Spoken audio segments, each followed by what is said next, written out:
and Michael and Harold and Al and oh my goodness, hold on, I'm missing people.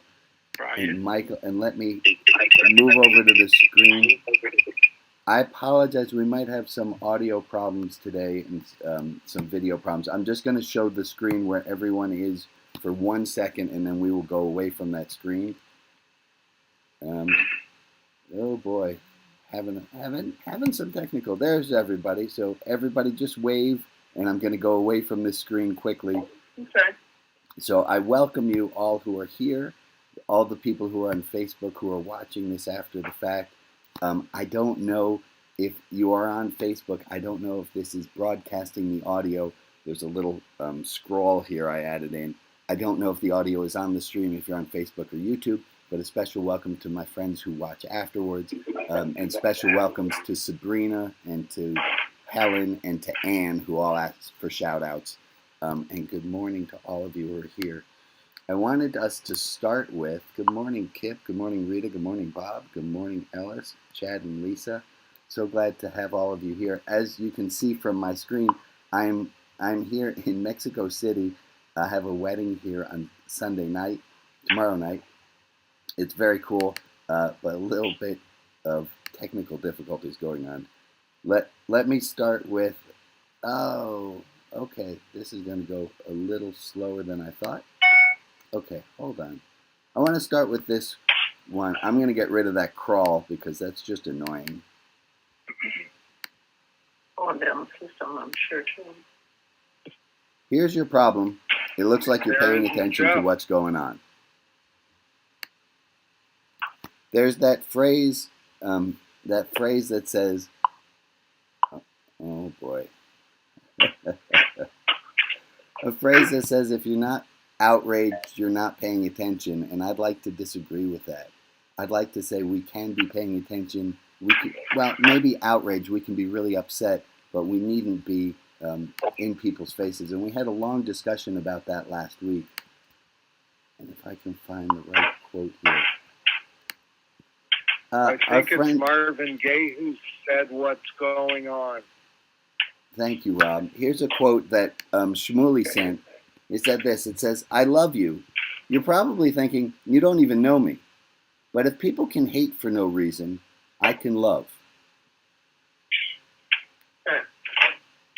That was a neat idea. That we can love for no reason. And that was a bit of what we were getting at last week. And let me pull up one other quote that goes along with it. And it's from... There's a few thoughts that I had, and then we'll open for discussion. This is Martin Luther King Jr. He said this. He said, darkness cannot drive out darkness. Only light can do that. Hate cannot drive out hate. Only love can do that. Can I see your heads nod? Yes, we agree with that. It's not an easy thing to do, to love. It's really not. It's hard. It's hard because we get mad, we get angry, and we want to lash out. We want to lash out back at the person that hurt us. And we can be mad. We can be angry. And that's what we talked about last week, is that we can be mad without being mean. And that's what we're trying to get towards. And if I can find that. I'm going with a myriad of quotes, and then we're going to open for discussion. Here's another version of it. And I want to thank Maria for adding these things into the chat. This is Viktor Frankl. Oh boy, hold on. Viktor Frankl said, everything can be taken from a person except one thing, the last of human freedoms, to choose one's attitude in any given set of circumstances. Everything can be taken from a person except for one last thing, the last of human freedoms, to choose one's attitude in any given set of circumstances, to choose one's own way. And it brings me back to a story that my Buddhist mentor and friend Nagi told. And he said this, if you're leaving a supermarket and you have 2 bags of groceries and you trip and the groceries and you fall and splay out everywhere.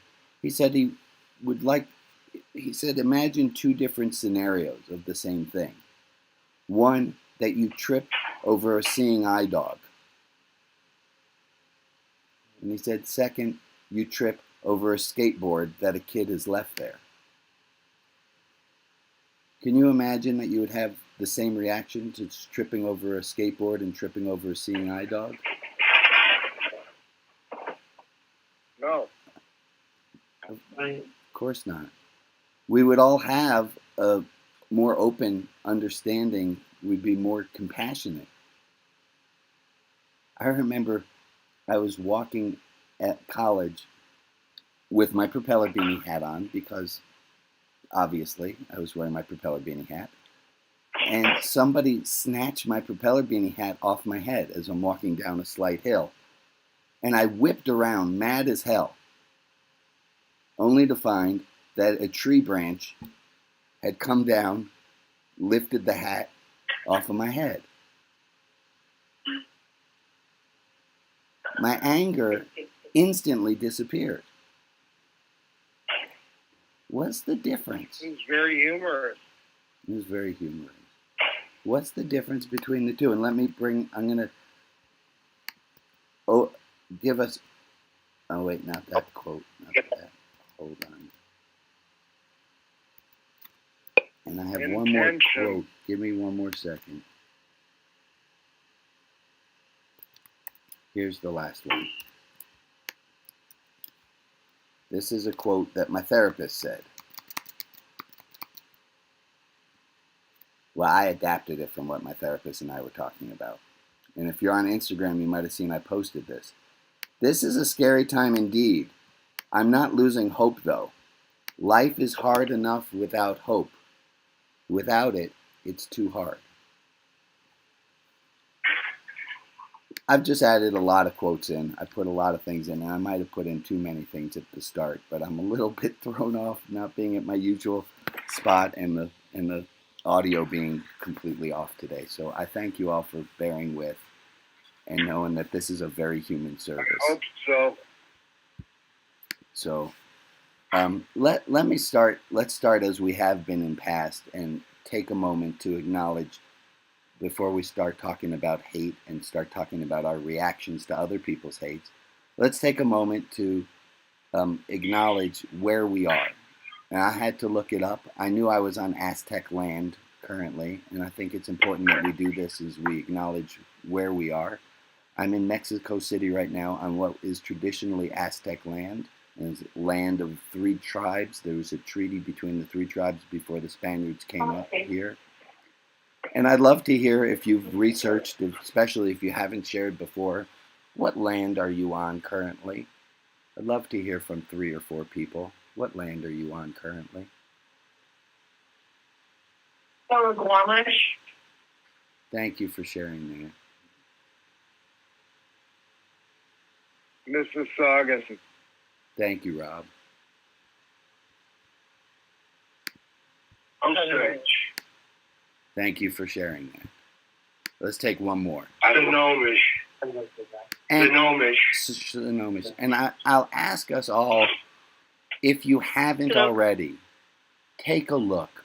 I think it's the least we can do is to take a look to see where we are, whose land are we currently sitting on. Okay. I still have this quote up on my screen. I'm having technical difficulties like nobody's business, and I'm really sorry. All right, let's talk a little bit. Let's talk a little bit about that Frankl quote. Do you have the ability, at least in theory? Let me see from your put your hands at the bottom of the screen if the answer is no. Put your hands at the top of the screen if the answer is yes, totally. What ability do you have to control your reaction? If I can pull up that Viktor Frankl quote again.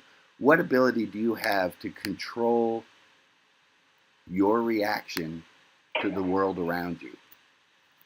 Let me see by a show by your hands. Where are you? How able are you to react to choose your own attitude. Let me ask a different related question. Thank you for sharing those. I see hands all over the place. I think we can break this down a little bit.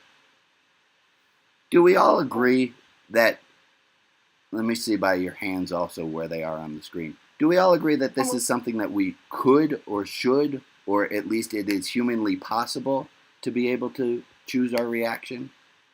Do we believe it's at least humanly possible to do? Not necessarily for me, but for human beings in general. Yeah.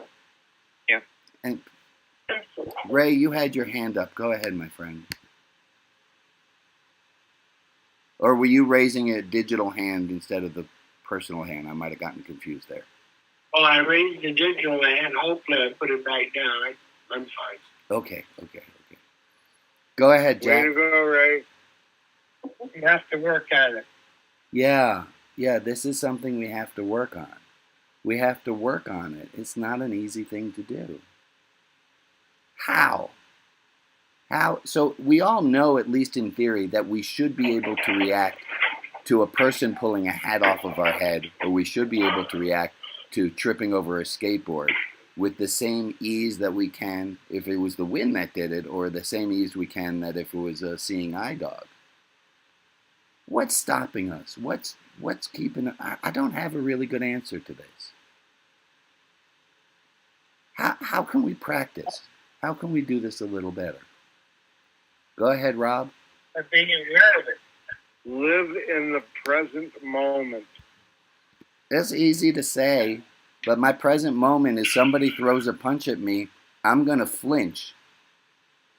Right? Somebody takes my hat off my head, I'm gonna spin around to see who it was. I think it's beyond just living in the present. And if it's a tree. Say it again, Rob. And if it's a tree. Yeah, I didn't react to the tree at all. Well, you need to, because that's what's going on. Okay, thank you, Rob. What Marvin Gaye said, I told you that before. Yes, just what's going on. Let me take Jack. I think it's Jack. I can't see who that is with their hand. Is that Bob? Jordan, That's and Bob. then Jocelyn. I think I see Bob and then Jordan. Bob, go. Jordan and Jocelyn as well. I'm going to start with Bob, who I see at the bottom of my screen here. I think that there's a third alternative of where the speaking of dead. What's that? That was just a little bit of extra sound on a different microphone. Go ahead. Oh, I think that one of the things, if I tripped over a skateboard, or I think that I somewhat be upset with myself for not watching where I was going. Oh, right. So that's another one. And Bob, I think you're going to bring it. That brings us to a whole nother level. Is how do we react to ourselves, and how do we learn to do that? I have the choice in my own head of choosing skateboard or choosing seeing eye dog. Right, that's all. This is all within my own head, ain't it? Go ahead, Jocelyn, and then Jordan, and thank you guys. I have to completely agree with what Bob just said. There was a time when I was laying down and sleeping in the middle of the night, was perfectly happy sleeping, and my arm moved and knocked a whole glass of water onto my head. And woke up and I was mad. And I looked around and I realized that the only person I could be mad at was me. Right. And I was sad that the only person I could be mad at was me. It ruined my. At what point did it become humorous at all, Jocelyn? Oh yeah, it's years later. It's the whole most. I mean, it was humorous even then, and I just couldn't. I wanted to laugh at myself that I was so mad at myself at the same time. I love that's a great example. It's a great example that there was no one else there except for yourself. And how are you going to get that mad at yourself for knocking your own water glass over? That's great. Jordan, go ahead. Let's try again, Jordan. Hey. Go ahead. Can you hear me? Yeah. So I'm thinking about something that happened to me just yesterday. I'm driving down one of those Portland streets that might be wide enough for two cars, might only be one car, and it's kind of a judgment call. So I think, okay, both of us can make it, and I'm heading down this road, and then there's a big truck coming down the other way, heading down the middle, not yielding.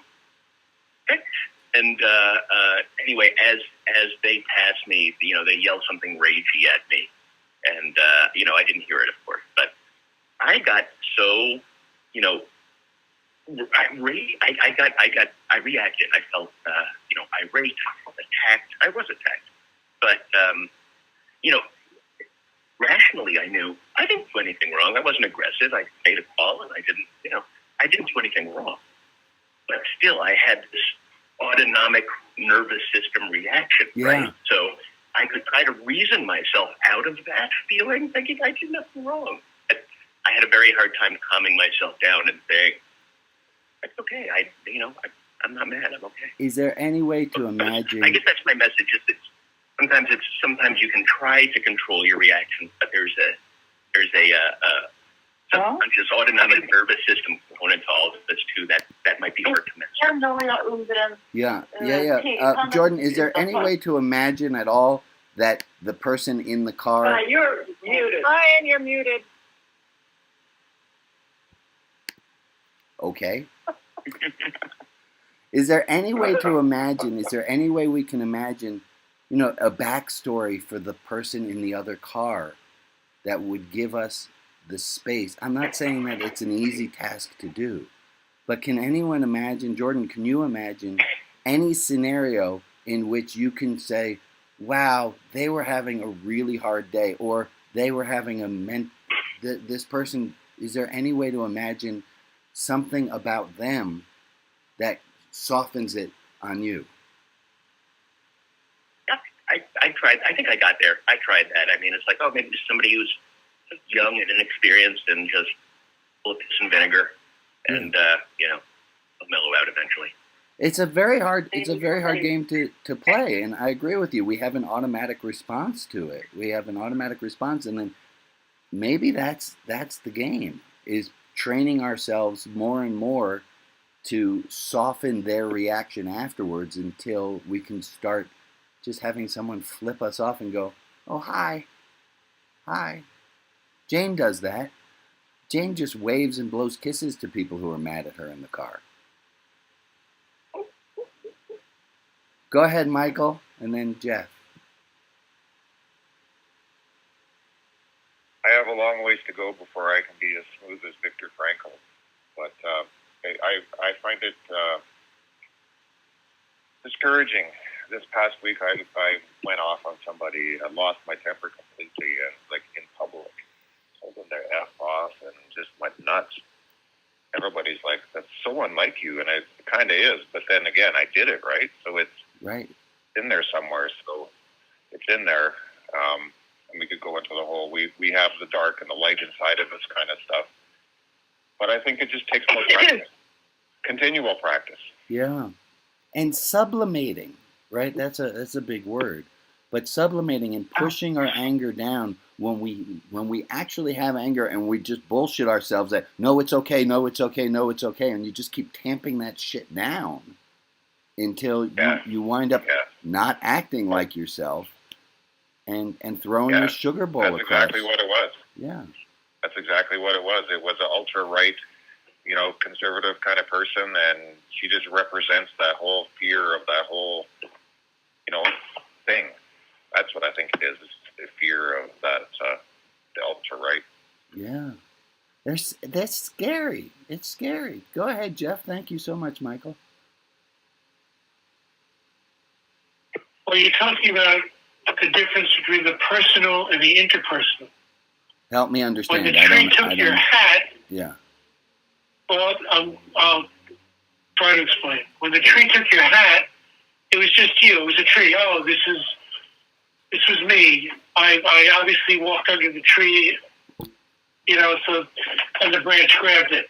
Or when you fell over the dog, or things like, this is you. It's personally you, and there's no one else or no other person that you can deal with. Right. But when you get to the interpersonal, that starts involving your feelings at the time. Yes. If you are in a great mood, then you can blow it off and say, hey, it's okay, sorry about that. But if you're not in a great mood and you're feeling that that somehow they've dissed you, then you're going to have a quick reaction. Yeah. So how do we? All right, folks, we're all here. We all have had enough experience. We all have lived enough life. What kind of hacks do we have? I think one is what Jeff was just talking about, is knowing where we are. It goes to where Michael was as well, is that if you think you're in a fine mood, but you've just been shoving shit down, tamping it down, and you're not really in a good mood, you're not going to react well. So I think knowing oneself, knowing where we are, I think that's a first step for us. Go ahead, Lee.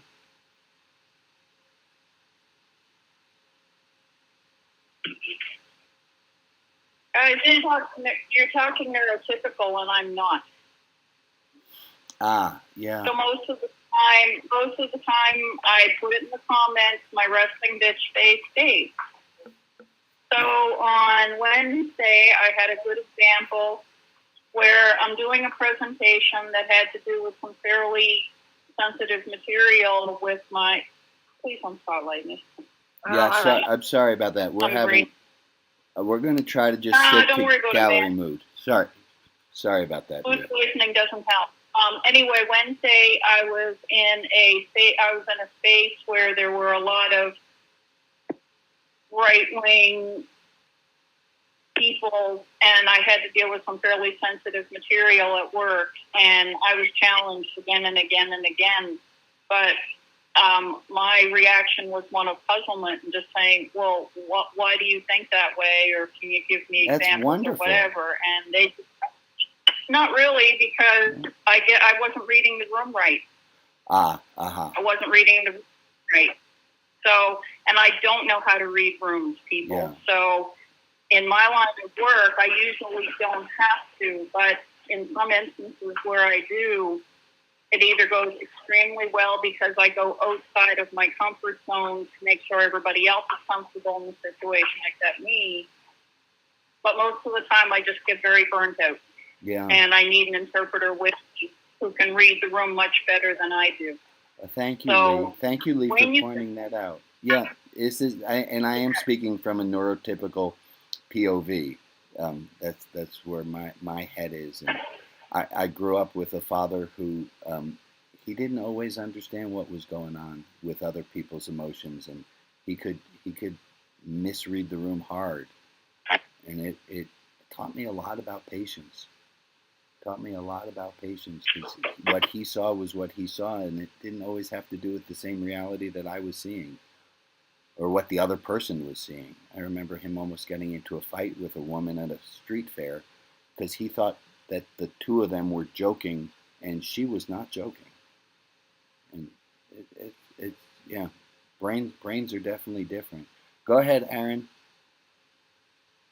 My father was someone who wasn't comfortable expressing his emotions, so I would have to usually go to him, find out how he was feeling, and talk to him. And sometimes it was difficult. I don't think anyone's really typical, but yeah, some people are more, more on the spectrum. I mean, yeah. My son has autism, so I have to deal with that in special ways. But I think we're all on a spectrum of sorts, not necessarily one or the other.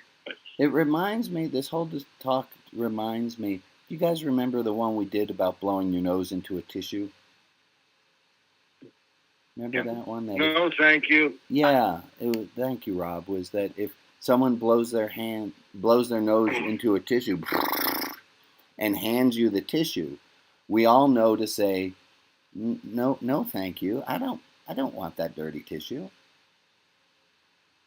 And the game, I think, is to learn to do that with their hate.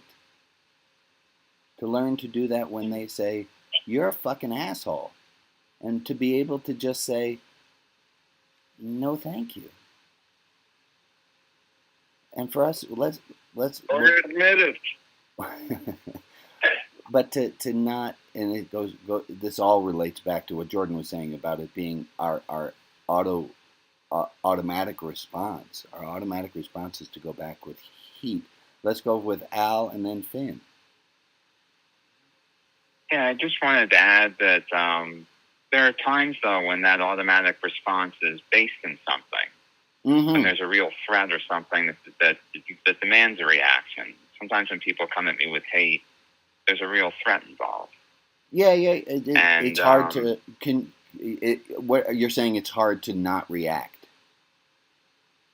Yeah, and there are times when it's appropriate to react. It's appropriate to defend yourself, to take a defensive posture, to protect yourself in some way, shape, or form. Yeah. I think there's important gradients to all this, where it's not just there's a black or a white response. And I don't want to become what I call a stone Buddha. That's where I'm just not reacting. That's what Jane. I think you may have given me that. Yeah, Jane used to call me Buddha boy, because back before the age of 30, I wouldn't have reactions. I would just be, oh. I wasn't real at the time, and it wasn't until I actually became real and I had emotions. And then, yes, thank you, Al, for bringing that back. Let's go with Finn. Go ahead, Finn.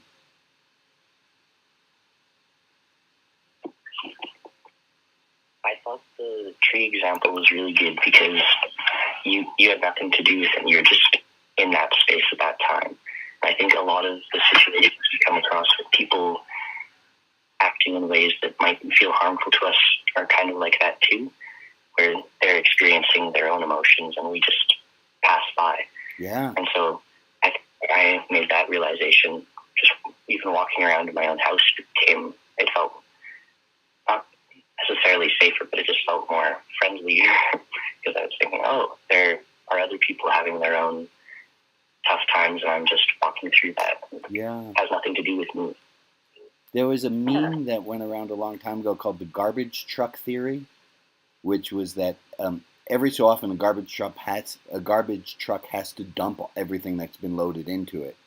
And if somebody dumps on you, is to realize they're not just dumping on you, they're dumping all the stuff that they have been accumulating up until that point.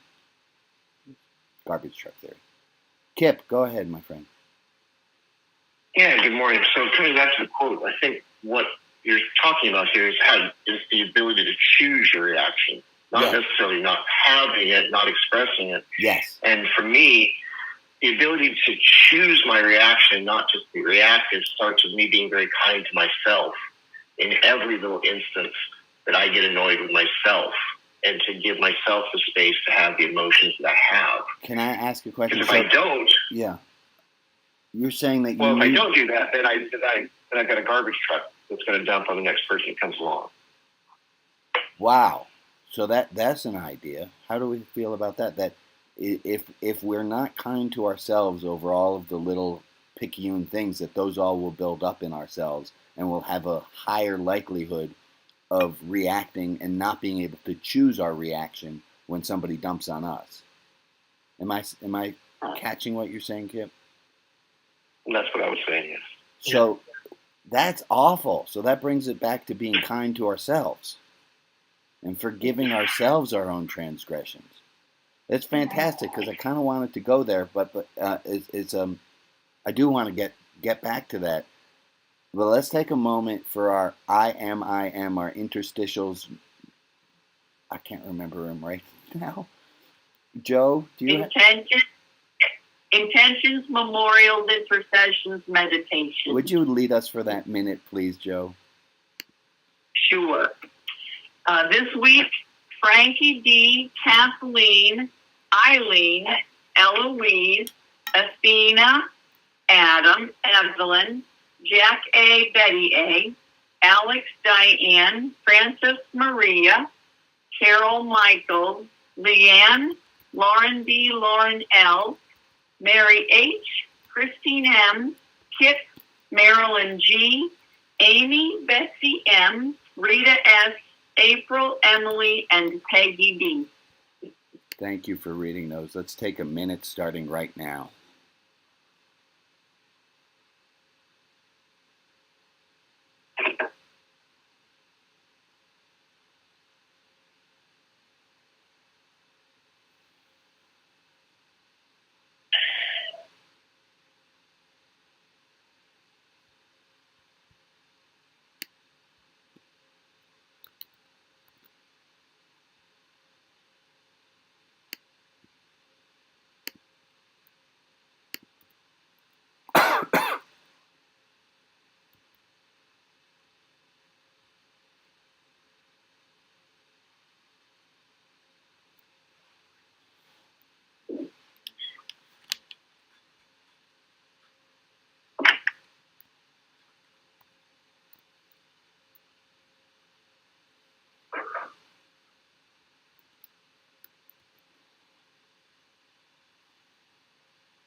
All right, thank you all.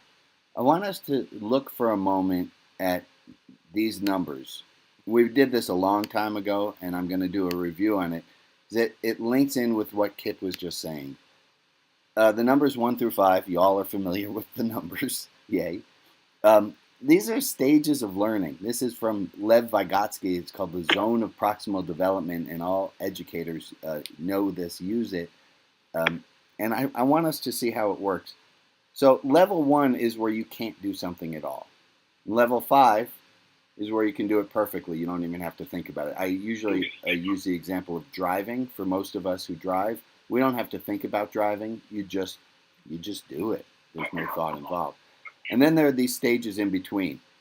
When I was learning the French horn, I was at level 2 for a very long while, where I didn't know, like I knew how to read music, but I didn't know which fingers to put on the key, which fingers to use to get an A. And that's level 2.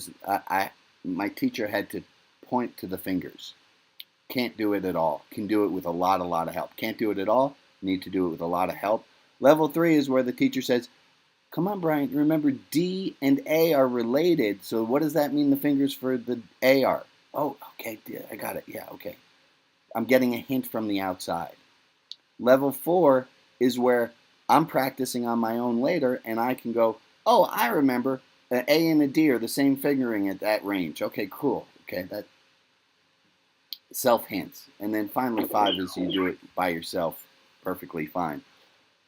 I want you to take a moment to think about being kind to yourself. And a lot of us are not yet at level 5 of being able to be kind to ourselves all the time. A lot of us are down here, level 3. Level 3 is where you need somebody to remind you to be kind to yourself. That's what we're doing right now. Right now, in this Saturday service, I want to take a moment to remind you to be kind to yourself. A lot of us are able to be kind to ourselves and remind ourselves to be kind to ourselves. That's level 4. Now, here's an interesting thing to know about these 5 points. Is when you are in a stressful situation, you revert down a stage. It's just how it is. If you're at level 5 for driving, if you're like with Jordan was at level 5 for driving. He knows how to drive just fine. And a car's coming, approaching him. He might have to start talking to himself. Pull over to the right side. Get it. Right when you're talking to yourself, you're at level 4. Now here's the rub with self-kindness. If you know to be kind to yourself, and you can tell yourself to be kind to yourself, and you're at level 4, you don't need some hints from the outside. When something stressful happens, because of the nature of human beings, what happens? You fall down a level. Which means you need someone from the outside to remind you to be kind to yourself, which is a fucker because you're in a stressful situation and you can't remember that you need to reach out to somebody to ask them to be kind to you, because you see that I see some nods going on. This is the problem with being kind to ourselves. It's really hard. And I'm going to make it into a math problem. There's a certain amount of practice X that needs to be done over a period of time T until you can get yourself to being kind to yourself with regularity. There's an amount of practice X that needs to be done over a period of time T to move yourself from level 4, I know I should be doing it, to where you're doing it without thinking about it so much. Now, question is, what is that amount X and what is that time T? And here's the math problem. You have to find that out for yourself.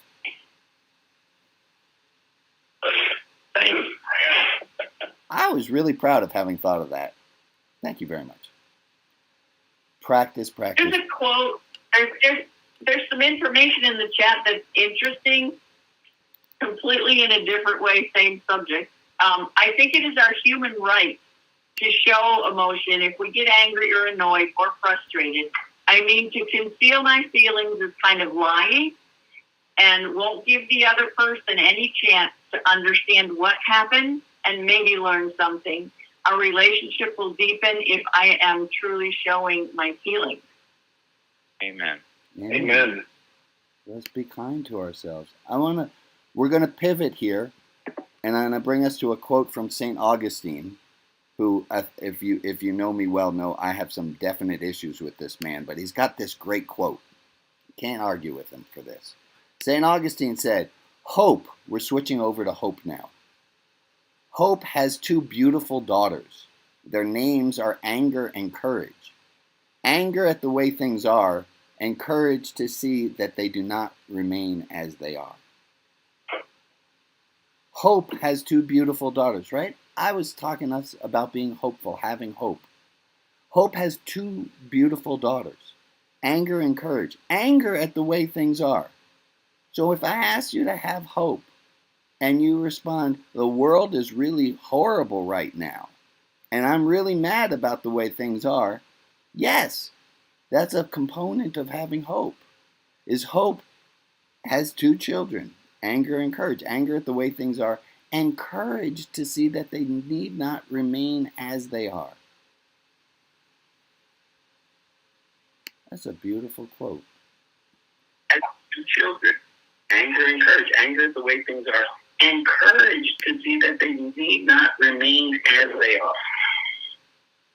That was quite an echo. That was me talking on an echo. I don't know how that happened. I want to give us a little antidote so hope helps us deal with fear. And I'm going to do something that I put in the advertisement for today. I said no Hebrew. But then there was this quote that is so beautiful from Rabbi Nachman of Bratslav that I have to do it in Hebrew because it's beautiful that way too. And let me read to you first in English. Nachman of Bratslav said, "The world is a narrow bridge, and the important thing is not to be afraid." The world is a narrow bridge, and the important thing is not to be afraid.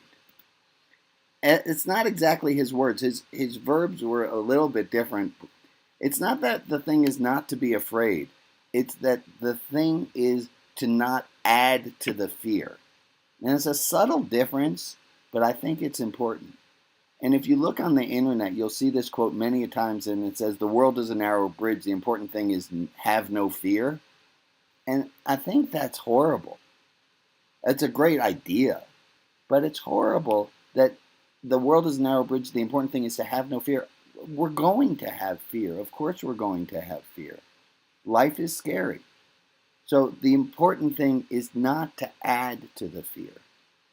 And I'm going to try something a little bit different today. And I'm going to sing this to you in Hebrew. And I want you to, in a woo-woo kind of way, let the words wash over you. It's a lullaby I sang to my kids as they fell asleep. And I sang in times of strife. And it goes like this. Kol ha'olam kulo Gesher sar me'od. And this week, regulators found the facility runs afoul of the state school. No idea how that works. Gesher sar me'od. Gesher sar me'od.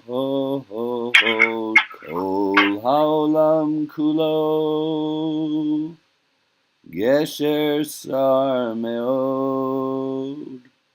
Gesher sar me'od. Gesher sar me'od. Ve'ha'ikar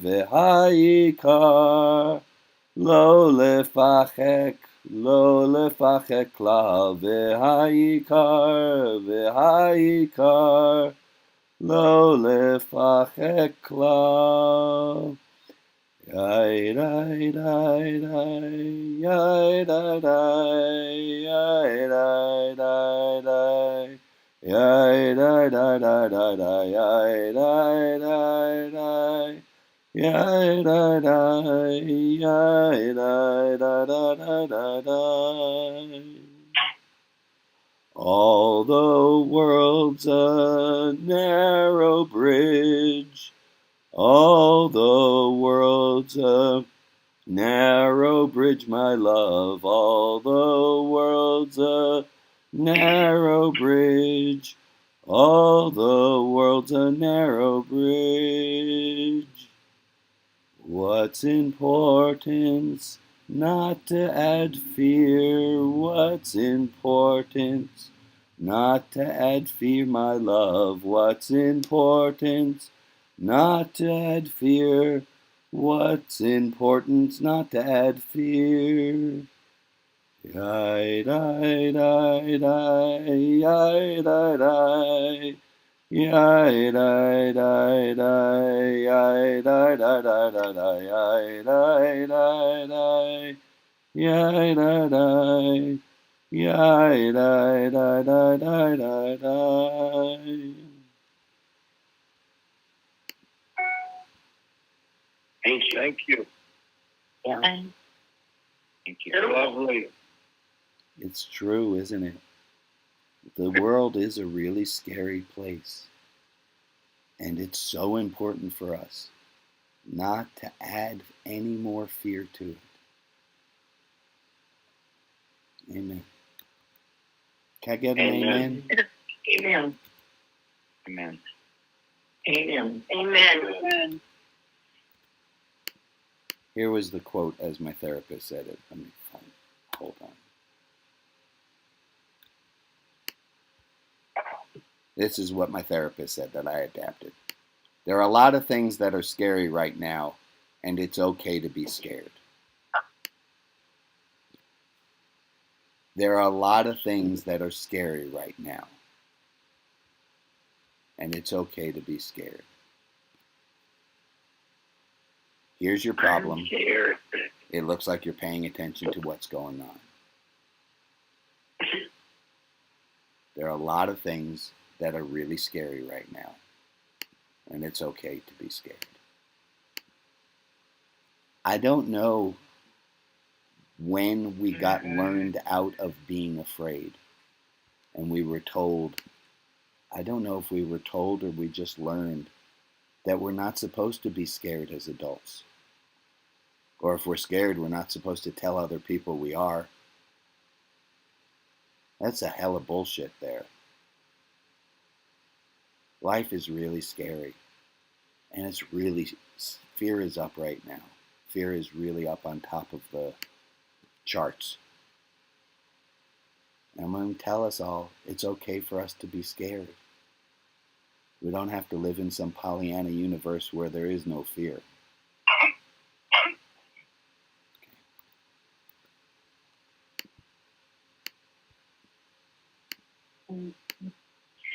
Comment in the chat, showing that you're scared shows that you are vulnerable. Right? Being scared means that you're vulnerable. And we're not supposed to be vulnerable, are we? Announcements, a few announcements. One, if you don't make a donation to Religion Outside the Box and you'd like to, go to rotb.org and you can make a donation. Appreciate any support that you give. If you're a donor at the $18 a month level, you should have already received a book in the mail. And if you haven't, please get in touch with me, and I'll be glad to fix that. And I did. Very good. And Emily likes the book, so that's Very good. It's a wonderful story. Thank you for saying, and thank you all for your support. That's the way that this works. This works because people give support and give help, and I appreciate it very much. Other announcements, please go over to the Clubhouse, mn.rotb.org. mn.rotb.org.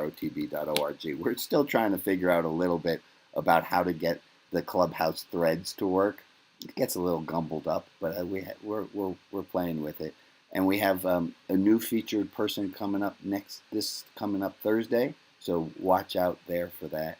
And to continue the conversations, and not just a conversation about what we talk about at this service, but even talking about picking blueberries and eating delicious blueberries, or whatever it is that's on your mind and your heart. If you want to connect with a community, and it's a really beautiful thing. I love that we all can connect here. But the Clubhouse is another place where you are all welcome to just go and post something and say, I'm having a shitty day today. And to if you're going with the levels 1 through 5, and you know enough to know that you need a little bit extra love, Clubhouse is a great place to go and ask for a little bit of love, or to ask people, say, hey, I did something that I'm proud of. I'd like to be celebrated for that little thing that I'm proud of. So please feel free to go to the Clubhouse for that. Speaking of is there other not? Oh yeah, if you are looking for God, I don't know how many of you are looking for God, but if you're looking for God, this service might or might not be the right place for you. I did see a bumper sticker that said, I found Jesus, he was in my trunk, which is a bit of an odd one. But if you are looking for God and you've already checked this service and you've already checked your trunk, that sounds a little off, so let's leave that out. If you are looking to talk with more people about God, we have a Shekhinah group, and that's what that group mainly does, and you can find that group in the Clubhouse, or Rita, go ahead, tell us how else we can find you. Well, we talk about a lot more than God, I should say. Yes. We're into quantum theory, etc. But nonetheless, if you are interested in joining us on Sundays at 1 o'clock Pacific time, I'm going to put my email in the chat. Thank you so much. And then if you would email me that you're interested, I will add you to the email list that gets the notices and the Zoom invitation. Thank you, Rita, for doing that. So if you're looking for God and this is not scratching that itch, and you want to just talk metaphysics with a group of interesting people, to please go ahead and do that. Other announcement, Tuesday we have a group at this exact same link, Tuesday at 11 a.m. Pacific. Everyone is welcome to that as well. Other announcements that I'm missing? Anybody recall something that should be announced? I assure you that when we go to Shekinah, God is there. Yes, that is completely true. God is everywhere, which led me at one point to selling little plastic boxes that were called God in a Box, because if God is everywhere, God is also in the box. Can we get one of those? Etsy? I can see what I can do, Emily. I'll see what I can do. Also, to please stick around for the second hour. In about 10 minutes, we turn off the streaming. We turn off the streaming part, and then this just becomes private groups. There's a poetry group. Is Betsy here? I think Betsy was going to run the poetry group. Betsy is here? I'm seeing nods. I don't see... No. Betsy's here. Oh, great. So Betsy's running a poetry group. There's a deep dive. Okay, thank you, Betsy. There's a poetry room, which people stop in. There's a deep dive group where people discuss what we're talking about here even further. That's usually with Al and with Kip.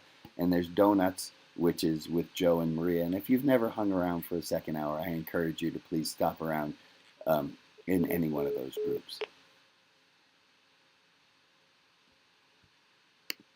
Can you hear me at all? Can you hear me? You can hear me? I can't hear you anymore because that thing, my phone just canceled the phone call. So this is really not, I can't hear you guys anymore. My phone dropped. So what I'm going to do is I'm going to thank all of you. And we are going to move into Donuts now because I'm flying blind and I can't hear anything going on. So Maria, I'm going to hostify you, and thank you to Maria for taking the role of Alex and doing our tech. So Maria, you are now officially the host. So you can start making... Yes. No, she's not the host. Yes, she is the host. I'm going off of people's faces, and all y'all are doing different faces right now. That's great. Maria's with thumbs up. Okay. And I am going to sign myself off. I'm going to go explore Mexico City with my son. And And I thank you all for joining me for a shortened Saturday service. And I'll see you next week. Thanks so much.